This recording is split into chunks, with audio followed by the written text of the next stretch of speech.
নিম্নচাপের জেরে একটানা বৃষ্টিপাত আর তার জেরেই জনজীবনে যথেষ্ট প্রভাব পড়েছে।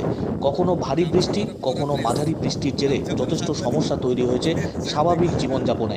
নদীগুলোতেও জলস্তর বেড়েছে। পূর্ব বর্ধমানের পূর্বস্থলী 1 নম্বর ব্লকের নসরতপুর পঞ্চায়েতের অন্তর্গত নসরতপুর ফেরিঘাট দিয়ে প্রতিনিয়ত প্রচুর মানুষজনের যাতায়াত।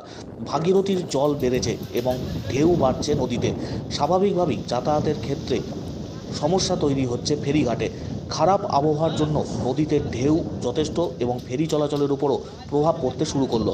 প্রাকৃতিক দুর্যোগের মধ্যে ফেরি চলাচল স্বাভাবিক রাখতে যথেষ্ট অসুবিধার মধ্যে পড়তে হচ্ছে ঘাট মালিকদের। প্রাকৃতিক দুর্যোগের মধ্যে এই কাজে হাত লাগিয়েছেন নসরতপুর ফেরিঘাটের দায়িত্বপ্রাপ্তরা।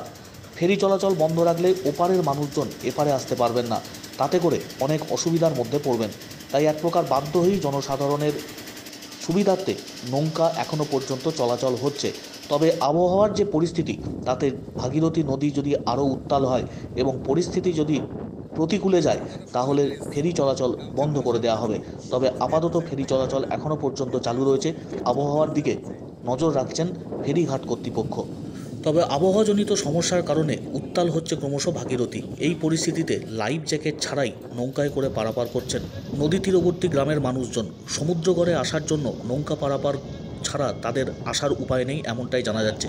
শুধুমাত্র যাত্রীরাই নয়, এমনকি যানবাহনও আসছে এই ভাগীরথীর নদীর উপরে নৌকায় করে। সাইকেল, মোটরসাইকেল নৌকায় চাপিয়ে পারাপার করছেন নদী তীরবর্তী এলাকার বাসিন্দারা।